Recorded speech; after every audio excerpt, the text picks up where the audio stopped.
Hi everyone, welcome to Into the Wellbeing, episode 2. So today we have our special guest here, Jean, which is also my roommate. And if you guys are not sure, he's running financial advisory for 4 months. And I'm just very curious, how has it been so far for you? Right. First of all, I think we are very, very honored to be part of the podcast. Of all the financial consultants out there, I think, very, very honored and feels special to be here. So I think just a very, very brief intro about myself. I'm still a chemical engineering student in NTU. Just finished my first year. Also exposed to the industry sometime last year in September. But I was only licensed officially this month, in March. So how has it been? I would say it's very, very fulfilling. Getting to reach out to all my friends and be part of their adulting journey. Forming partnerships and just providing value to my friends. And being able to impact their journey in life. Okay. Yeah, I think personally for me, right, I also had I think a few of us have this transformative period when it comes to personal finance. Because since young you just anyhow spend money, right? Yeah, so in poly, right, my allowance was I think $5 to $10 a day. Right. My family would give me, and I just make sure I finish the $10 before I get home, because it's like what's the point of saving, right? So what's the purpose of this?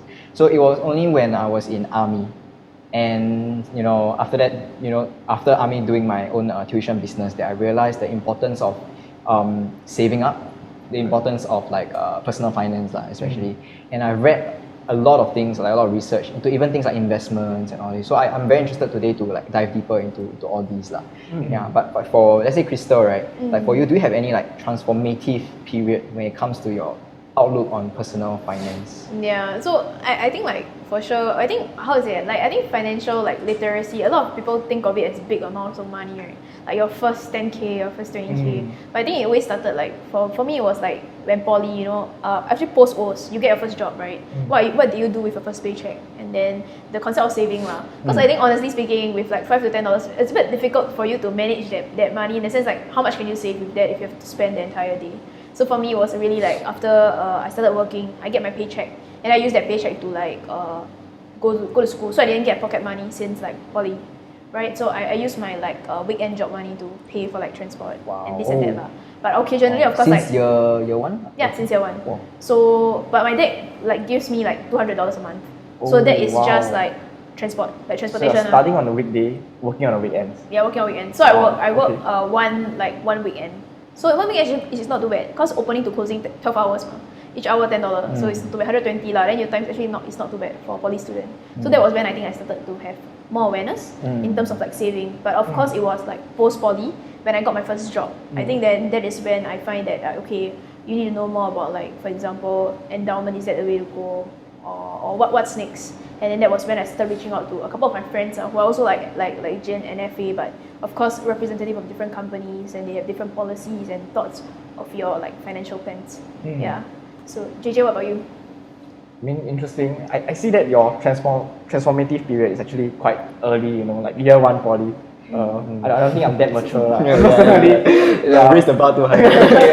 Now a bit hard for me to share already, right? For mine is actually during year 3 when I think it was during our student internship, So that time my pay was it's a staggering amount of 450. Wow, that's a lot. Correct, a month, Yeah, so when you're working so hard, right, and you're not only working 8 hours a day, you're actually working more than that. Like 12. Okay, I mean this one I'm not supposed to say it, but who cares? Anyways, I didn't share the company, so working so much longer than that. Actually more than 12, to be honest. And then when I actually received my paycheck, right, I was looking at this staggering amount of 450, right, for the amount of hard work I'm actually generating. Yeah, that's why. So then it really hit me that what if I go down this path, the research field or insurance industry, and continue this, and then the amount of money I earn, would it be enough to feed myself or my family in the future, or my house bill, all this sort of thing, right? So I think that actually woke me up. So that was when I started tracking. I remember it was I was tracking on Excel. So then I was quite interested in Excel, all the formula, all the stuff, very cool, I thought I was coder. Okay, but then yeah, so that was the first year that I tracked. And then from then on, it made me realize the importance of like saving up. You know, what about you? Okay. Yeah. So just now when Keith mentioned about his primary school stories, I remember when in primary school I didn't really care about finance. Yeah. So I remember there was like some instances where like when I buy food at the canteen, then I get like spare change in coins. Then I was so lazy to keep it. I just like threw it in the dustbin. So next level, man. That's right. I was too. Yeah. So At least you spend it. You didn't even spend it. Where can I? I still remember like it was in my hand. Then like I just threw it in the dustbin. Yeah. So. But too heavy, is it? Yeah, too heavy lor. What lazy put my wallet. Nice. Yeah. So for me, I think my transformation was after O levels, I would say. Yeah, because in primary school and secondary school, I survived on parents' allowance. Yeah, so after O levels, then I worked part time at Ichiban Sushi. Yeah, so that's when I started to like earn my money, and I see my bank account increasing lah.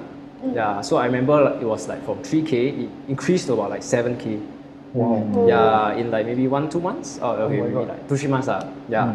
So naturally, after I get money, then I started to like splurge a bit lah, spend.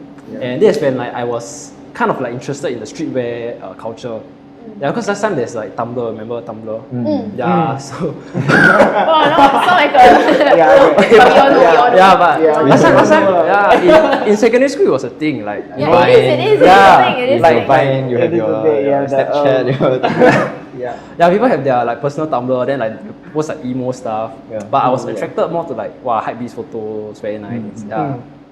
So I wanted to like buy streetwear items which cost like maybe one piece about $100-$200. That's where my money went lah. Yeah, then after I bought, and I realized that actually I'm wasting my money lah on things that I wouldn't wear in the future, or like I won't really need. It's not a necessity.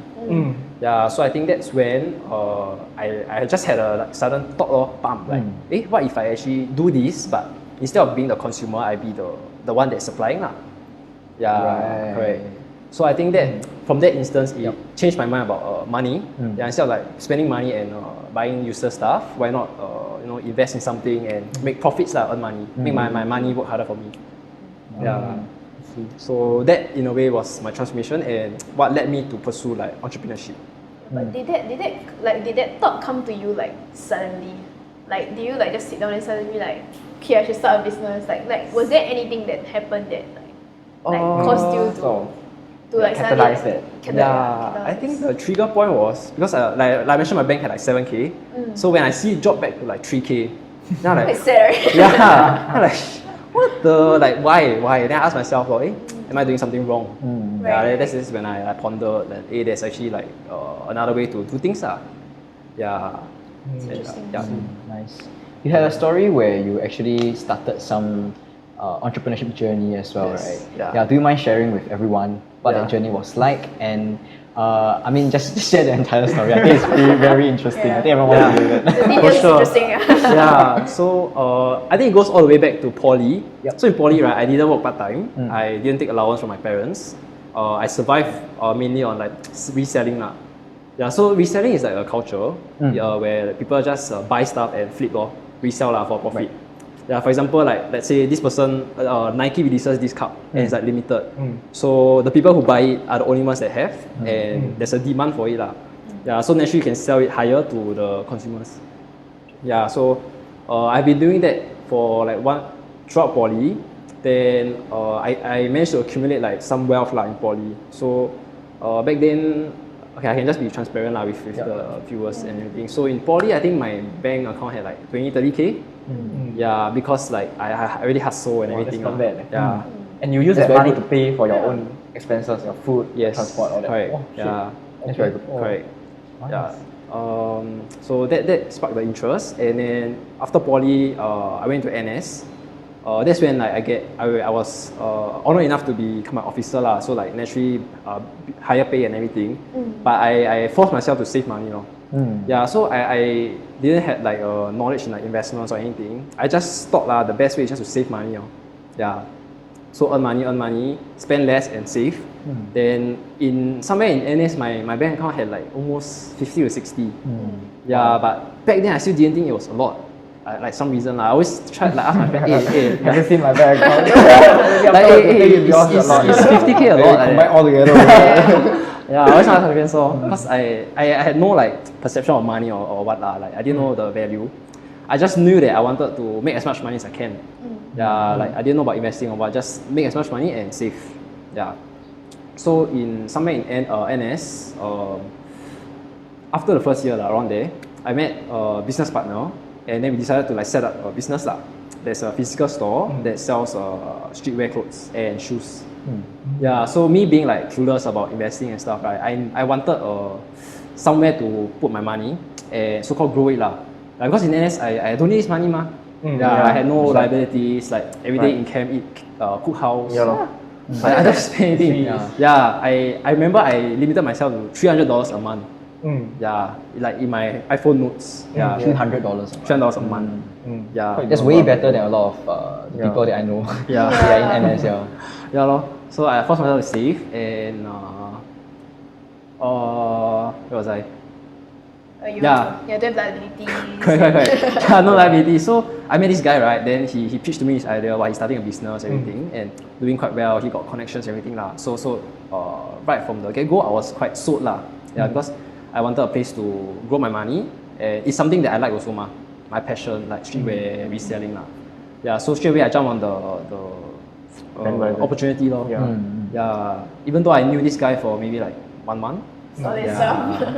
Trust level high. The risk appetite. And the risk appetite as well. Wow, okay. Yeah, but don't get me wrong lah. He's still a very close bro and everything. Yeah. So we talked with and I decided to invest in his business as like a shareholder lah. Okay. Yeah, correct. So that's when it all happened lor. Yeah. So that was in February of last year, just before like circuit breaker. Yeah. So I invested some money lor. Right. Yeah, I think you shared something earlier that resonated with me. Okay. Which is that you were quite insecure when you started to save money. Yeah. And you were like asking people like, actually, you want to compare, right? Yeah. So actually that brings me back to when I was in army, right? When I started my own personal finance journey, wanting to save more money now. Then I remember I Googled a lot of times, like what's the net worth average? Average net worth. Am I better than average? Am I worse than average? I always feel like I'm not saving enough. So but I think that is something that every person, when they really want to start this personal savings, finance journey, they would actually think about also. Because like, I mean the question is, why do we want to save money? Because since young we've been told by maybe parents or society or the dramas that we watch that money is very important. Obviously it is, right? It is your means of living. It amplifies who you are as a person. When you have more money, you can do more things, right? So I think with all these mindset, right, that's why that plays a part in the insecurity that I guess people have. But the funny thing is, people don't like to talk. People want to talk about it, but they don't know how to approach the topic. It's like sensitive of money, sensitive topic. But I like to like drop that the idea that money is a sensitive topic, because the more sensitive it gets, right, then the less knowledge there is out there for people. The less people talk about it. Yeah, less people talk about it, and the less vulnerable you are about your own personal finance journey, the less people can learn, right? Because now that you have shared your story, and people like us were we actually had this experience before as well lah. Yeah, so to me that was my own personal story. So after like army, I remember I worked 1 entire year right after ORD to my uni, right.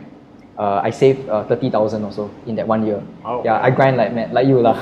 I taught like 11 to 12 students per week. And I just keep raising their rates. That's because I teach very well, right? I'm a very good teacher. So I just keep raising the rates of the parents. Like actually my rate now increased already. Then the mom said, okay lah, whatever lah. So I teach mainly primary school science at the time, and I taught like 12 students a week, that kind. And like one day I go to Woodlands. Next day I'll go to Tampines area. Next day I'll go to like the West area, that kind of thing. Yeah, so it was all for the grind. So that one is something that I can totally understand. I think we also try to find. I think there are a few stages to it, right? Like one is like you try to work more, like you try to work more part time. I think that's like the first immediate thing, because like you don't have work, you don't have income. Your income is parents, and you try to expand it by working part time. And when you get ready, then it's human's nature to have a bit more greed, like you mentioned, right? Is it good enough? Like I feel a bit like insecure. Maybe I can do more. Then it was like more part time. Then like increasing the quantity of part-time, right? Correct. You basically you hustle or you Ah, then you zam. then max out already. max out your amount. And I think that's the next stage, right? Whereby we are Can at, it scale? which I think like Yeah. where we start to look a little bit more about like entrepreneurship. Yeah. Like how can I make my money grow for me or Yeah. like things like that. So I think those are stages that we will go through. Right. Correct. Yeah, and Right, I also agree like in the transparency cause like you know I find that we don't like me and my friends we are at very different stages of personal finance even though we are at the same age, and that stage right actually how to say is affected by the people that we meet. So for example, if you have friends in the like financial consulting sector, so like all your friends will have similar experience. But if you have somebody who is totally in their own like bubble, right, and then they will forever be in their bubble because there isn't a lot of information online. Yep. There is no rule of thumb that people generally talk about. Very hard to find. Right, very hard to find. You Google, right, there's like Yeah. 101 things, then like what is right, and nobody really talk about it, so you don't really find. And then by the time they panic, right, it's like before their big purchase, maybe like they get the house ready. Crap, I need the money. Where does it come from? Then you start Googling, then you start to like frantic like searching and all this kind of thing. So I think like the stage matters, and the people that you surround you with, the more openly you talk about it, then of course the more knowledgeable you will be. The less frantic you will be Yeah. in that sense. Yeah, I really agree on that part because like exposure is very important. You know, like if we didn't have any of that certain event, that certain situation that you guys have shared, right? Then when will we sort of like have that transformation, have that phase where we start to actually introspect and really ponder to ourselves like, what's important? You know, like should we save? How much should we save? And then what's the point of saving, right? Yeah, but I think one of the most important point that I've learned, right, is it's not really about saving. It's about whatever like Jin mentioned, which is making your money work for you, right? Because the thing is like the flaw about saving is actually whatever you have saved, right, it actually depreciates over time, right? It actually gets lesser, right, due to inflation. Like when the prices of everything else increase, then your dollar in your bank is still the same, still the $1,000, but the price of fish bond or the price of everything else, you know, it just relatively increase. Right. Yeah, so the thing is like investing, right? Like it's something that is, I don't know, like all these like financial guru out there talking about, like there's a lot of noise. So you don't know who to trust. You don't know what is right, what is wrong. You know, there's so many investors philosophy. You know, people invest like forex. Then you have like crypto. Then you have blue chip. Correct. Then you have bonds. Correct. Then you have so many plans. Yeah. So in that aspect, right? Like for in terms of investing, you know, how would you advise, you know, like the viewers out there? Right. So I think on the topic of investments, it really depends on the individual. So on a few factors lah. So definitely, the biggest factor I would say will be probably their short-term goals. Yeah, and then of course their risk factor as well. Yeah. So that's where we come in to really like understand the individual based on their needs. Yeah. It's a very personalized process lah. Yeah. So on the topic of you know, there's a lot of information and you can't find like somebody you trust. Yes. Yeah, I think that's the most important part as well. Yeah, like finding somebody you're comfortable with and you trust. Yeah, because I've met friends who don't even share finance stuff with like their partner. Correct. Yeah, or like their family. Yeah, and they choose to just share with me. Yeah, so I think that's a very important part lah, finding someone that you trust and comfortable with. And in terms of investment advice, I think you have to plan for your short-term goals first. So most of us are probably like gonna plan for our BTO and wedding. So we first have to take into account these big ticket items first. Yeah, before even like thinking about growing your money. Yeah, because anything in investments, you should be ready to lose it lah. That's my personal opinion. Right, and you should settle all of these like so-called groundwork before you even dive into growing your money, which is investments. Yeah, right. When you say settle all this groundwork, you mean save up enough for these big ticket items that you know you need to purchase. Correct. Before any extra cash is for investment. Yeah. Is that what you mean? Yeah. So for example, like let's take a fresh grad for example. Yeah, let's say drawing a 3K salary and with like XXX in the bank. Yeah. So how to make it personalized is really asking like, you know, by what age they want to achieve their BTO and wedding, and then so that is their time horizon, and how much they should actually save from their salary to ensure that they can reach it by that age lah. Yeah. Then anything extra can be used to invest lah. Right. Right. So you make sure that we are on the right track for short-term goals, and anything that's extra can be used to invest. Yes. Yeah. Because there's no point in it just sitting in the bank as well. Correct. Right? Just like what JJ said, actually the annual inflation rate I think is around 2%, right? Yeah, 2 to Yes. 3. In Singapore, right? Yeah, 2%, which is like the safest idea that most traditional mindsets have, right, is to put in the bank because then it goes nowhere. Yeah. But the funny thing is, that's not the truth. the when you put in the bank, you're confirmed letting it drop. Yeah. That is the correct mindset, right? And but I guess the question I would have for you, right, is personally I've done some research on like S&P, Yeah. like US stock market, right, and also I invest in STI as well, which is the Straits Times Index by DBS lah. So they like cater like to 30 top companies in Singapore, and they track the index. So your money is diversified among 30 companies instead of just one. Yeah.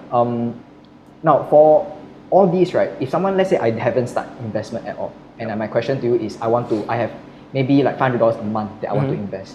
What would your immediate or advice would be? Let's say I settle my big ticket items already, Right. then I want to start investing. What would be your advice from there on? Right. Okay. Yeah. So coming from the advisor in me, Yep. I'll first have to settle the wealth protection part.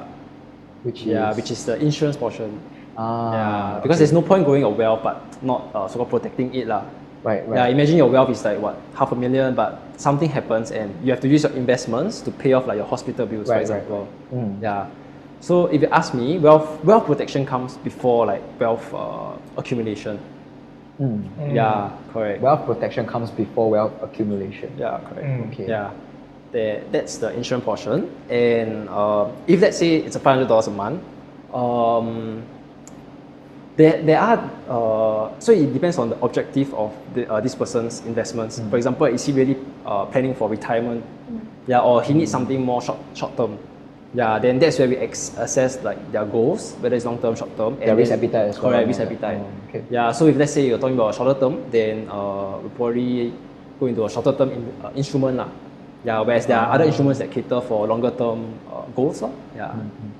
Okay. I don't know about you guys, but I feel like insurance sometimes is like heavily stigmatized by like people around us, by friends and all that. Yeah. Okay, so for me, like I honestly love the idea of insurance. Right. I love it because it makes sense, right? You pay a company money, like this is a company, right? Let's say that I pay money so that to make sure that in the future, like it's like placing a bet on me lah. So obviously you have to assess my risk and all that, right? How prone am I to accidents? No? Yeah, but let's say like I get into accident, then I get back my money. So that makes sense to me. But what, in a sense, I don't like, right, is how the industry markets itself. Okay. You know, I don't know if you guys have any like opinions on this front or not. Yeah. For me, I think health. Yeah, okay. Like health makes. I think we are all logical people in general. Like it makes sense, right? Like insurance, then you pay. But I think it's like for me lah. I think the difficult part, right, is the helping you understand part. Because you think health insurance is like very basic and all. But then you go inside, and there's a lot of things there. There's like those kind of what's that called? Like is it a lifetime plan or is it like term plan? This kind of thing, right? Yeah. Then when you go into that, right, people start to get a bit like. Then when you talk to this, then you talk to this FC, right? Then they say, short term plan is better. Then okay, fine. Then you go back. Then your father tell you, no, why go buy term plan? This kind of thing. Like family has a lot of. Then you go back to the financial consultant. My father say term plan based. Then after that they will be like, but okay. Why not you get the life one until 100? Then after that they will tell you, you can get this money back, but then your coverage very low. This kind of thing. Then you go back to the parents. I don't care. I'm gonna buy this. Then your father is like, I've been doing it for so long already, this kind of thing. I don't know, man. I don't know, man. Yeah. And then also I think the whole like financial like consulting industry has changed a lot over the years, right? And I do not blame like certain generation thinking that way, because like for example, my dad, he I think he bought like those kind of like penny stocks like, back then, right? I think there was this period of time whereby it was very like in trend lah, so they got people to buy. So I believe it was some company called IPC or IBC or whatever. Okay. So he bought at like $20, right? Per share, right? And then today he received a letter in the letterbox. It's like 2 cents. So if you ask him to believe in it, like he a bit, I don't blame him for not believing in it, because it's like to him it's like at the era, invest how long already? Then this is my result. I'm showing you that this is the result. Then what makes you think that you are not sure? When I was your age, I was sure also. That my makes FC tell me can. That's why I say can. Then after I buy already, then now come back 2 cents. Then where's the FC? Then the thing cannot find. Yeah, the FC cannot find. That's the problem, right? So as you grow, there's a lot of stages of financial consulting, and then a lot of study that you need to do yourself. Yeah, so for me, it's like I want to ask Jane also, like, like I mean, I'm for sure there's 100 like plus like stigmatization like methods that you have, right? From younger people and older people, right? So what do you think about it, and how do you cope? I mean, like it's very difficult to address everybody's issue because everybody's experience with financial consulting will be very different so long that it's not with you. So like, how do you like talk to them about it? Right, like in terms of like the stigma, everything lah. Yeah. Okay. Okay. To start off, I think before I even joined this career, I also had like my bad experiences lah.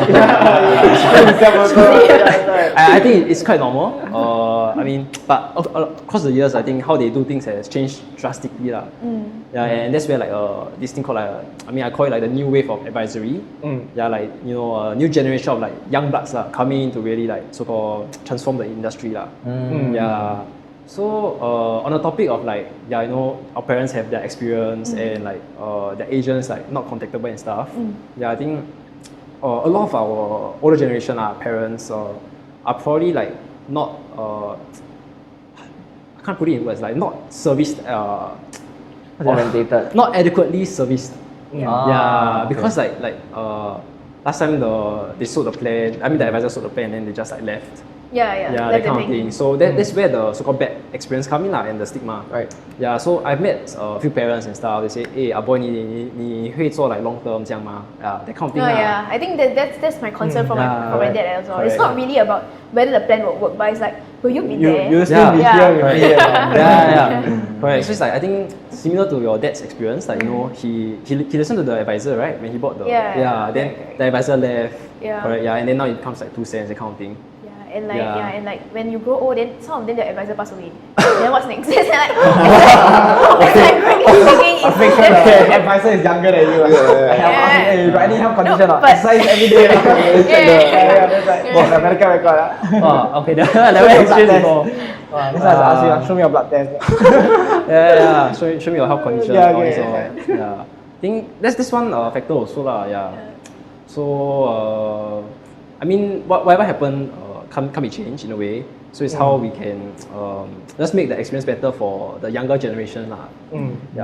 I'm sure there are better ways to make money than just being a FC, right? So my question to you is, since you already had this sort of stigmatization towards this particular industry, then why still chose this industry to start with? That's a very good question. So just before I went NS, I actually went into like a sales job. So it's like my first venture into entrepreneurship lah. So I was with this company. It's a sales and marketing company. So the owner is like, if I'm not wrong, he's earning probably about 15K a week. Solid stuff. So and I think it's like late 20s. So just imagine like the kind of success that I was exposed to before I even went to NS. Wow. Okay. So that kind of opened my eyes, which also made me agree with you lah. Like there are better ways to earn money. Even Toto is also a good way mah.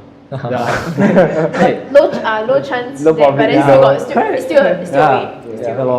So yes, I agree. There are better ways lah. But I think what made me so choose this industry and be very very convicted is based on my personal experience. So in NS when I was going to ORD, right, like I suddenly had this thought lah that, oh my god, I'm going to adult. I think that's something a lot of our friends face lah. And a lot of my juniors also have. Along in this career, a lot of people have been telling me, wow, they don't know how to adult. They don't know where to start. There's too much information. So that was me like last year, just before I ORD. And then I didn't know like how to buy a BTO, how to get BTO, don't know how to buy like a car, don't even know how much it costs to like get married and everything lah. So coming from personal experience, I wanted to go and learn, and I just wish I had somebody who guided me lah. So I think I thought about it, and I think like, if I were to be the one, right, to actually go and learn all this and being able to like impact my friends, I think that's something that I can do. And it's more of like the values that I can impact the people around me. Okay. Correct. I think in any entrepreneurial journeys, right, I think passion is very important. You can. I say this because I watch a lot of like videos by people like Simon Sinek, right? Simon Sinek is a motivational speaker, truly amazing. He wrote this book called Start With Why. It's my favorite book so far lah. And I also listen to Gary Vaynerchuk. and Your favorite. my favorite, one of my favorites as well, Steve Jobs and all this. And a lot of times you hear these, rich, really ultra high net worth people, and you realize the thing that they always talk about is passion, right? You must have conviction, you must have passion, and I believe it's important because, especially in your case, right? Like I believe when you started out, like, do you had any like societal pressure on you, like when you start this thing? Did your friends like make fun of you? I won't say make fun, but like did they like say say don't want or like your parents say 哎呀不要做啦，去读书 all this kind of thing. Right. So definitely, that's 100%. I think every consultant that joins the industry has definitely faced this before lah. Yeah. So when I first joined the industry, I took about 2 months to really consider whether this is something that I will do long term. Yeah, it's so-called part of the assessment process. Right. Yeah, because the company assessed you. Correct. Okay. Yeah, so it's sort of like a culture because not everybody is suitable to be a financial consultant. Right. Yeah. And as a so-called new wave of advisors, we don't want to bring in somebody who is like, okay, do a few months, they're not suitable, and then leave the industry. Yeah, so that is where most people get the bad experience. Correct, yeah, just creating more black sheeps. Correct. Yeah, and I also don't want to be the one who like, join a few months and not my thing, then I leave my clients alone. Yeah. Yes. Correct. So I explore like a few months, took some time to really think lah. Yeah. So in the assessment process, I actually like reached out to some friends to really interview them and ask, hey JJ, do you think I can succeed in the industry? Yeah. So you like called your close friends up. Yeah, correct. And you given like how long they know you for, your personality and all that. Correct. Yeah. So that was what I did to really like see whether I can do it. Is it just you or is it like common for FCs to? So it's actually I would say I'm not aware of like other agencies and other cultures but I think within the one that the agency that I'm with, yeah, this is a very, very strong culture because we only want to bring people who like can really make an impact I would say. Yeah. So that's how we like streamline advisors Okay. Yeah. Yeah. So correct. So on that topic of reaching out to my friends, because it was my first time so-called reaching out to my friends and telling them that I'm in this industry. Yep. Yeah, so there was already a bit of resistance and self-doubt. Yeah. Correct. Like suddenly JJ asked me, hey, Jin, do you think you can succeed? Then let's say I'm not close or what, I'll probably like ignore him or what lah. Yeah. Then that's where the self-doubt and the pressure will get to him. Correct. Correct. It's like am I not good? That's why you don't reply. Or so many like questions that will pop out. So overthink also. Correct. Yeah. Let's say the person ignore me, then like, how is it you don't like me because I joined this industry? Like, Or it's my job like making you like turn away. Is it because you think that you're trying to get something? Yes. Wow. Okay. True. Yeah, but I'm so curious, like what made you like overcome that? Because like definitely from whatever you mentioned, right, it wasn't an easy journey to start with, right? Yeah, like all this self-doubt, like all this stigma. So how do you overcome it and like why? Yeah, I think how I overcome it was that I was just very sure of my end goal. So I think coming back to what Keith said also, your favorite book, start with why, correct? Yeah, so before I even join, I must be very sure of my why law. Yeah, why am I even in this industry? Why am I even putting myself out there to be rejected by my friends? Yeah, that kind of thing. Yeah, why I want to work like a dog, Yeah, when people are like, wow, uni, watch Netflix, just play whole life, sleep, drink, all that. yeah. So my end goal was like very clear lah. Yeah, I wanted to succeed earlier so that I can lead like a better life Yeah, and give back to my parents earlier. Yeah, while they can still enjoy. I see. I think that's really powerful when you have introspected and you know your why. Yeah. Or rather, sometimes you formulate your own why also, right? You really ask yourself. Like personally for me, I really want to transform something as well, which is in the education space and industry. Yeah.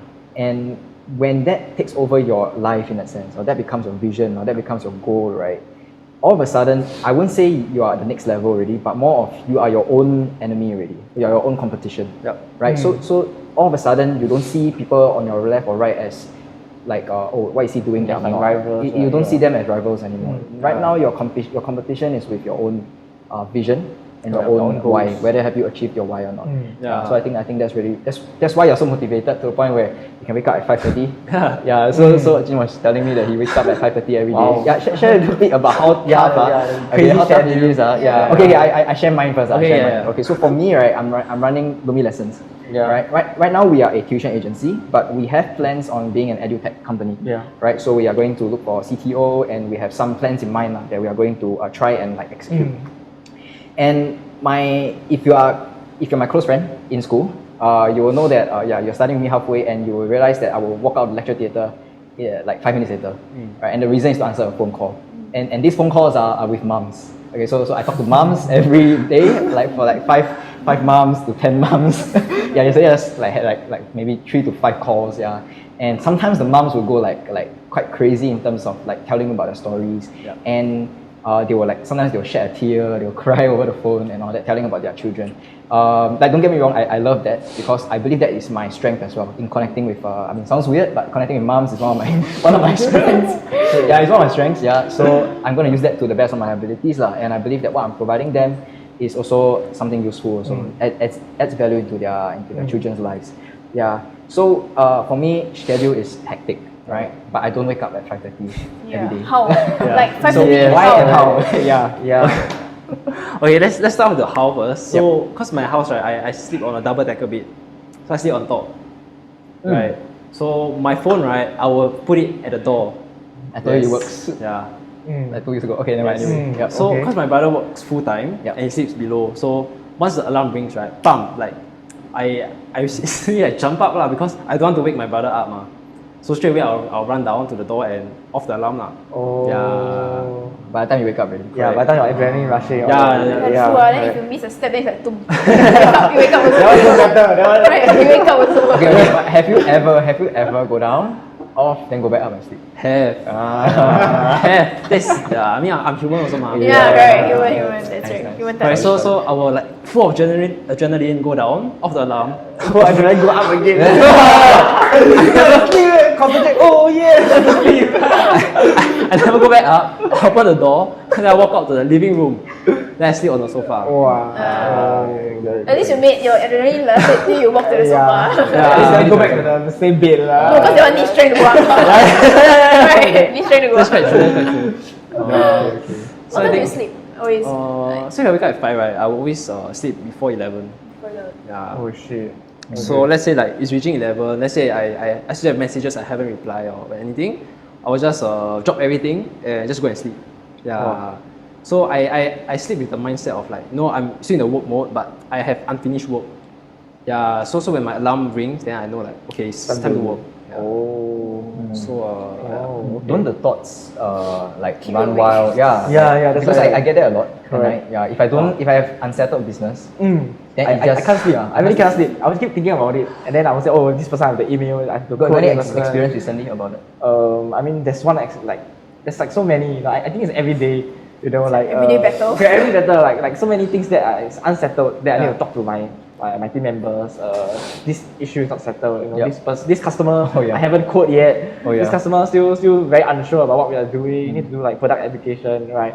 And then after that, this customer is waiting for me, right? I need to give them a reply ASAP.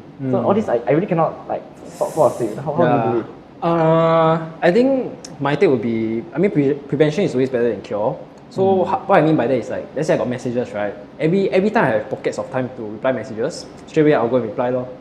Yeah, so that I don't leave it to like the end of the day, then I one shot settle. Yeah, so like any small pockets of time, let's say I'm traveling or what, I just work lor. Yeah, so that kind of prevents me from like piling up all the work at night lah. Yeah. Then in terms of like when I lie in bed, not really like I can still fall asleep I guess. I think because I tired lor, wake up 5:30 then just sleep lor. True. Right. I think for me, right, one of the ways I won't say solved it, but one of the ways I look at it in another angle, right, is telling myself that actually the work is never going to end. That's true. Especially when you start a company, right, or when doing like entrepreneurial ventures, right. The work is never ending because you don't have a job scope. Yeah. Right, your job scope is everything. Yeah.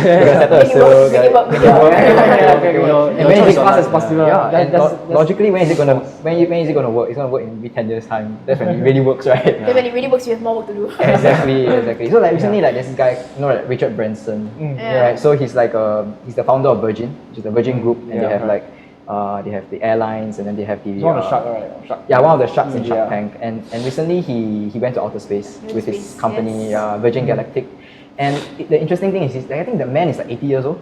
70 plus 80, I think. Quite old. Yeah, and he's still like never-ending work. I mean that's why I kind of So Jin, just now you were talking about the how, right? How you technically putting your mobile phone on the first floor and then you climb down and all that.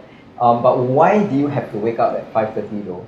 Like I know that you're studying in uni now, right? Yeah, but maybe you can share a bit of why. What motivated you, and why do you want to go through this kind of hardship in a sense? Right. I think most importantly, the why is I'm more productive in the morning. Like I used to be a night person, but I feel like if let's say I give myself the whole night to like complete my work, then if I haven't complete means I'll just torn the night lor. Yeah, let's say at 2 a.m. I haven't finished, then okay, I give myself up to 3 a.m. For example. Yeah, but let's say if I really wake up at 5:30, right, and I corner my mind to really give myself until, for example, 8 a.m. because that's when my day starts, and that's when I have meetings, I have appointments. So I have only that 2.5 hours to finish whatever that I left from the previous day, or whatever I set out to do that morning.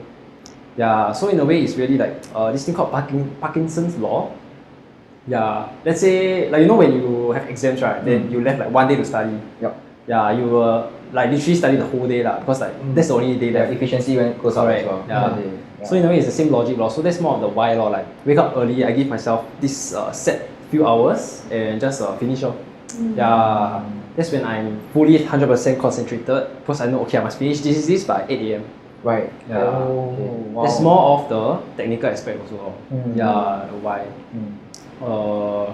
Yeah. Do you have any thoughts on that? Yeah, I think it's very useful because I mean humans are motivated by different things like fear, Yes. we have like love.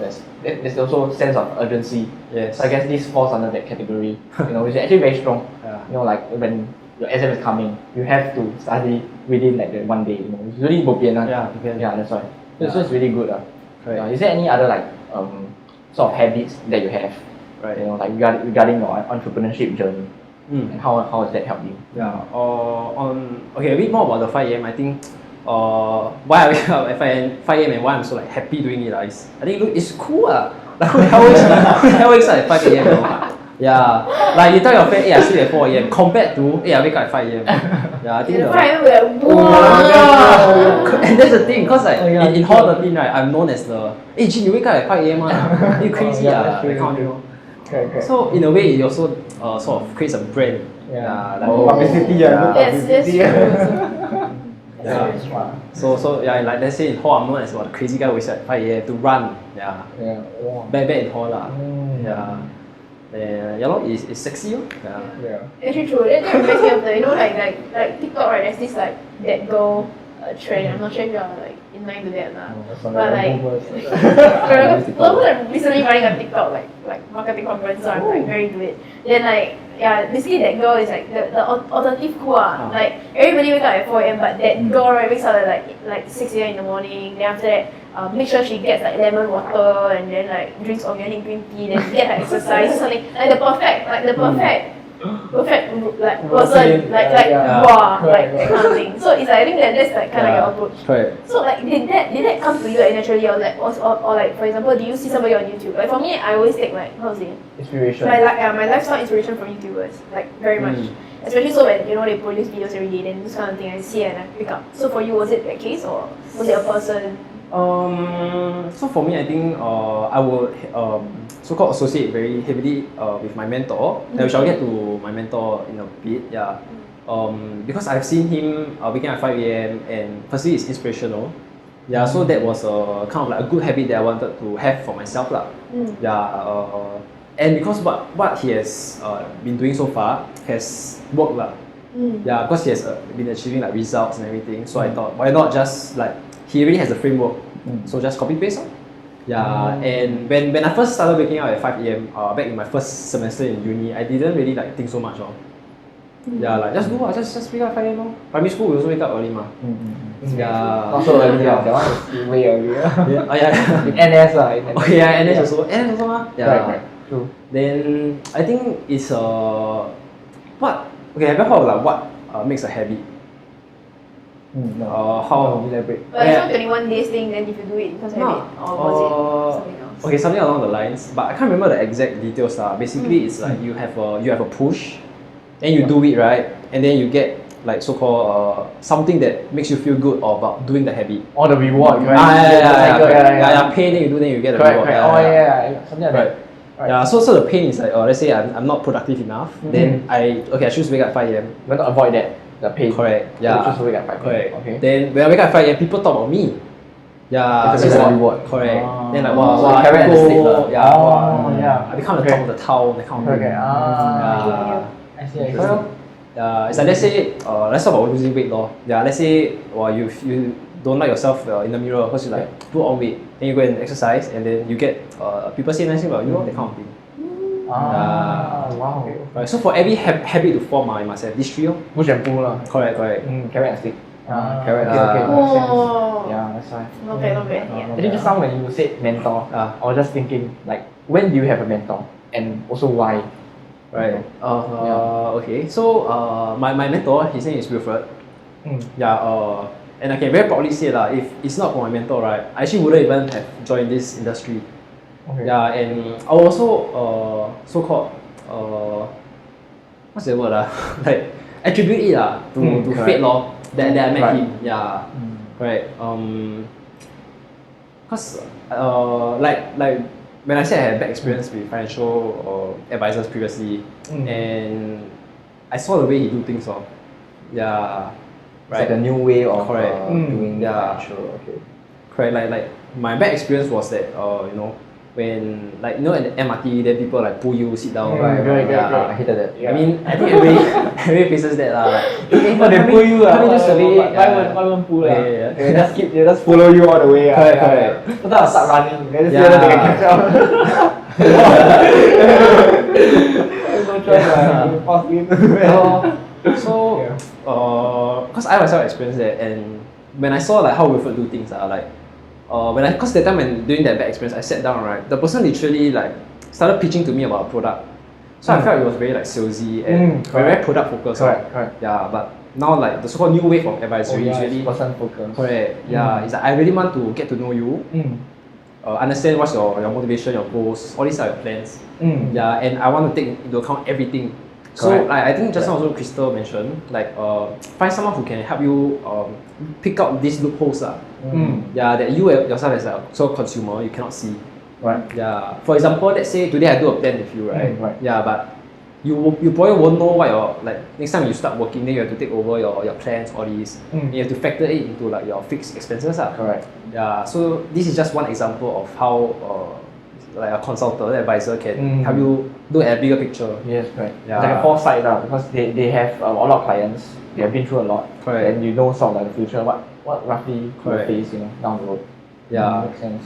Yep. And so going back to like mentorship, I think it's finding somebody that is suitable to your personality and like your values align. Yeah, like you all are set out to achieve the same goal. Yeah, be it for example transforming the industry, yeah, that kind of thing. Yeah, and let's say being an adulting specialist, so that I model very closely after my mentor, for example. Yeah, because I knew what I didn't want in an advisor. Yeah, because based on my past experience. Yeah, so I made sure that I won't be the kind of advisor.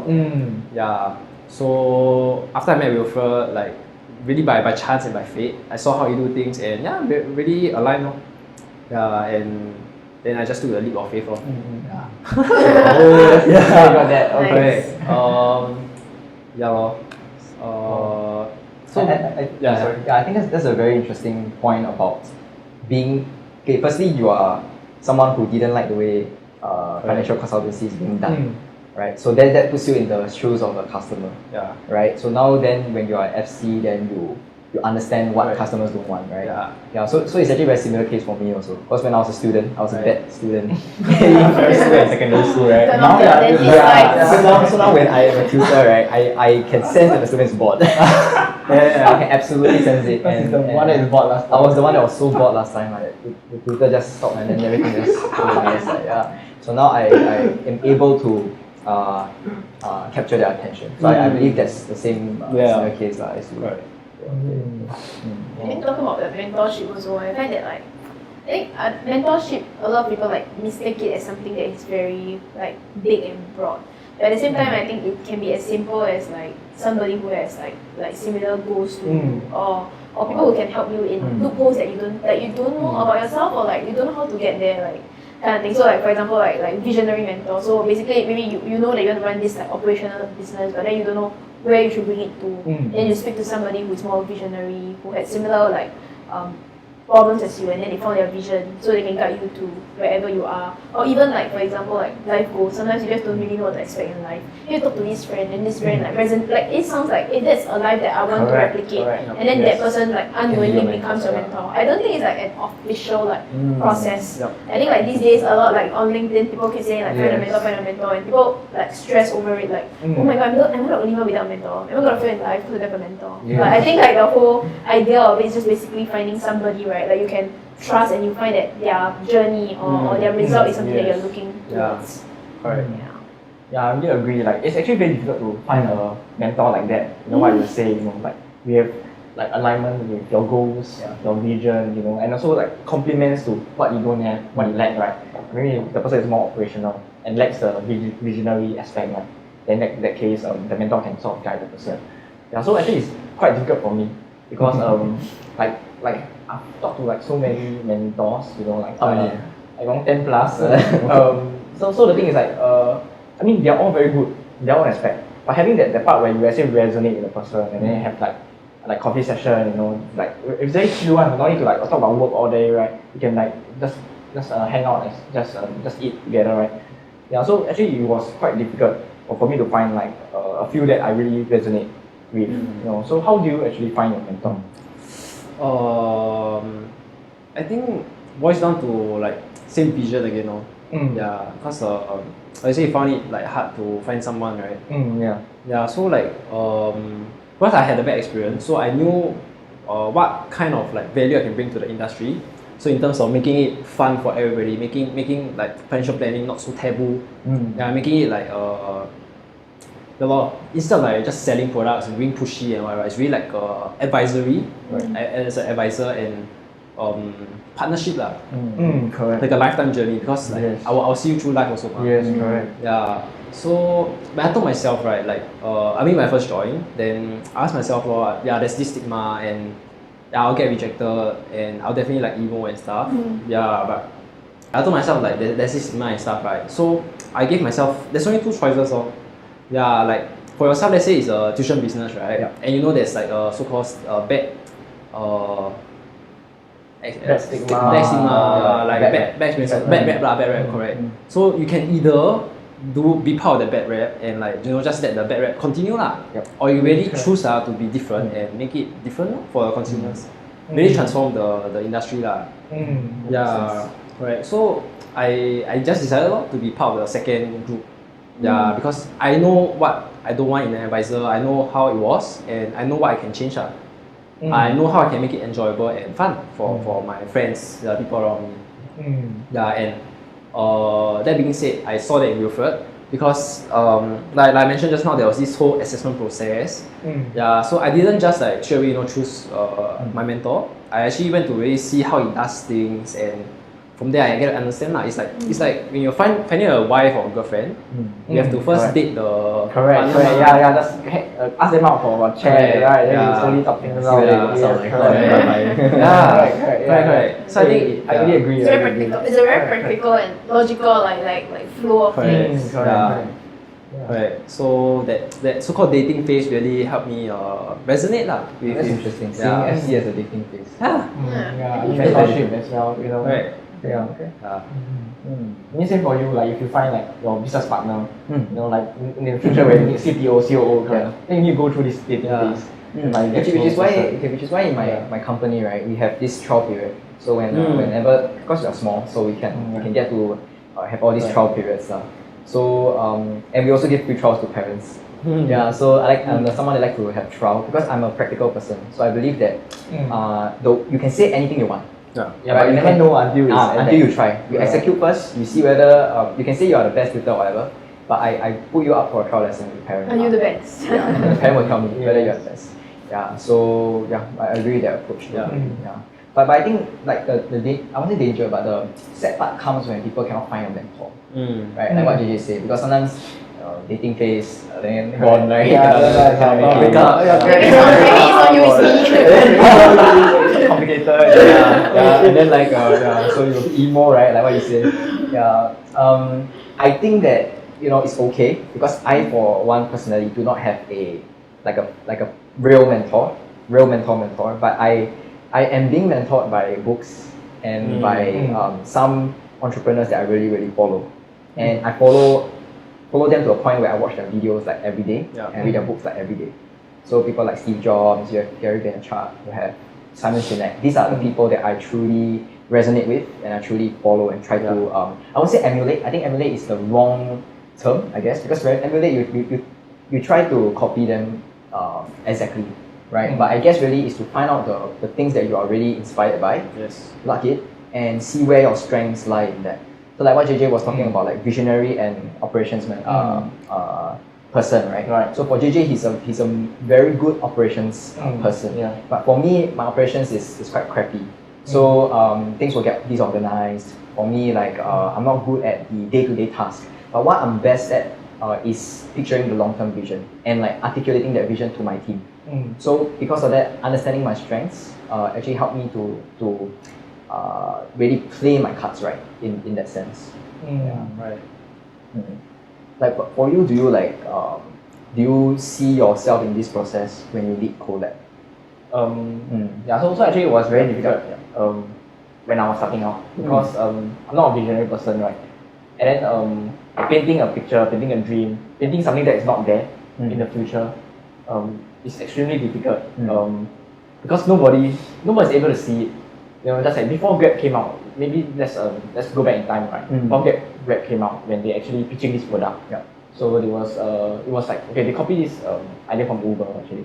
So Uber was pitching this to, I think, My Taxi, from a Malaysia company, right? So actually none of the taxi companies actually bought the idea. So there's only one company which has only like 6 taxis, so they were just starting out. So the thing is like, and the reason why they sort of like got the idea on board, right, is because they're just experimenting. If they don't try this, they will probably collapse. Right. Yeah, but in the end, this idea really succeeded. And then eventually, he's able to use this example to convince the other taxi companies. So the thing is like, people don't visualize or people don't see what's not there. Like our world is only limited to what we already know, what we see, our 5 senses, what we see, what we touch, right, what we think about it, right. But if we're talking about something in the future, right, then you have to be very clear. You have to be able to paint, this very clear image for them. Yeah, so I think that was the hard part for me when I started out, because I think most of the people in my team right now, they're all like throwing apples at the screen. They're like, yeah. So they, the thing is, I think they weren't really satisfied with the amount of like confusion that I made. I said I'll do this, I said I'll do that, I said I'll do this. Yeah. But then that's my shot at being a visionary. Right? So at the start it was difficult, but a while later, I mean, okay lah. So the thing is about me, like I always break things down. So even for a visionary, or to be honest, everything can be broken down into simple elements, and then I will just do it my own way. But then it will seem like a visionary, but it's not a visionary. It's an operations guy trying to be a visionary. But it's very hard to distinguish that. Yeah, and then as long as it works, as long as people know what I'm talking about, it's clear, and then it helps to motivate them towards the future. I mean, that's all. Yeah, so just now you were talking about like, you read books and you get inspired by them, right? I think my mentor also shared with me this like concept. So like behind him, right, there's actually like this invisible board of directors. Yeah, so all these board of directors, right, consists of his the things that he read from books. So maybe like Steve Jobs, all these.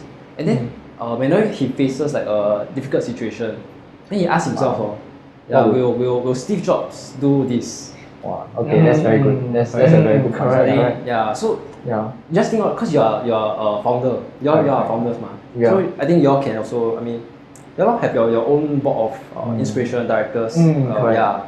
Yeah, what will this person do in that Correct. situation? Yeah, makes a lot of sense. That's a very good point. Right. So ask Yeah. yourself.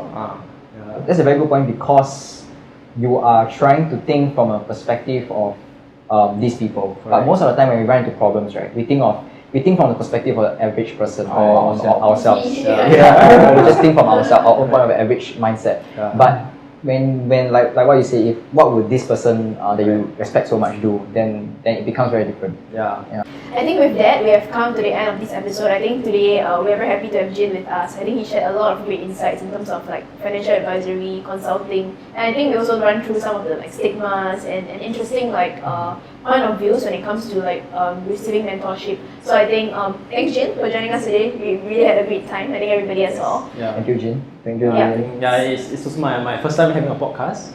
Yeah, really thank you for the opportunity. Yeah, and I hope like the listeners and the viewers out there can get some insights lah. Yeah, and I look forward to coming back again when to the well-being. Continues to grow. Yeah, so I'm looking forward to what kind of content they'll be able to like put out lah in the future. Nice. Yeah, thank you so much, Jin. Thank you. Yeah, good luck with all your future endeavors, and we will be happy to have you back again. Yeah. See you next time. Bye. See you soon. Bye. Okay, bye.